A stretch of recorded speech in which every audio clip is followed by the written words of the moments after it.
भगवान श्री रजनीश अर्थात ओशो यांनी एक छान किस्सा सांगितला आहे. एका ठिकाणी एक ज्योतिषी होता.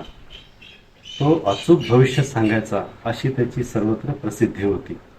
दोन मित्रांना असं वाटलं की आपण आता याची एक मजा घेऊ, म्हणून त्यांनी असं ठरवलं की या ज्योतिषाला आज तर आपण खोटं पाडायचंच. काहीही असो, याची जी प्रसिद्धी आहे ना, अचूक भविष्य सांगतो, आपण आज याला खोटं पाडू. त्यांनी काय केलं, एक छोटासा पक्षी सोबत घेतला आणि एकानं त्याला आपल्या मुठीमध्ये लपवलं. हे दोघं जण त्या ज्योतिषाकडे गेले आणि त्या ज्योतिषाला विचारलं की महाराज, आम्हाला तुम्ही हे सांगा की आमच्या हातातला जो पक्षी आहे तो जिवंत आहे का मेलेला आहे.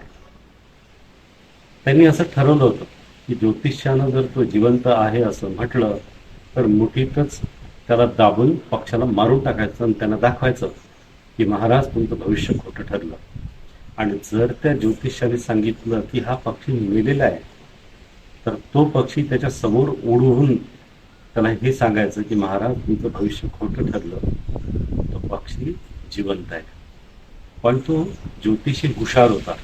त्याला या दोघांनी जेव्हा प्रश्न विचारला की आमच्या हातातला पक्षी जिवंत आहे का मेलेला आहे ते सांगा, त्याचं अचूक भविष्य काय आहे, तेव्हा तो ज्योतिषी उत्तरला, त्याचं अचूक भविष्य काय आहे विचारता, इट्स इन युअर हँड. त्याचं भविष्य तुमच्या हातात आहे. त्याला जिवंत म्हणून ठेवायचं का मेलेला म्हणून जाहीर करायचं हे तुमच्या हातात आहे.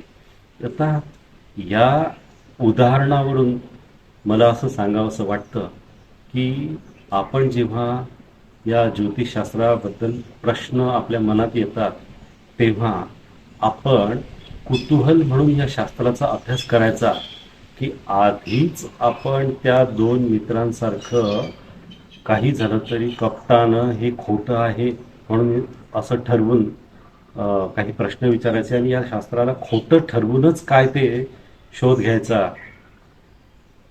ही इट्स इन युअर हँड. आपणच ठरवायचं आहे की कुतूहल म्हणून याला शोधायचं का आपणच आपल्या मनानं याला आधीच खोटं ठरवायचं. It's in your hand.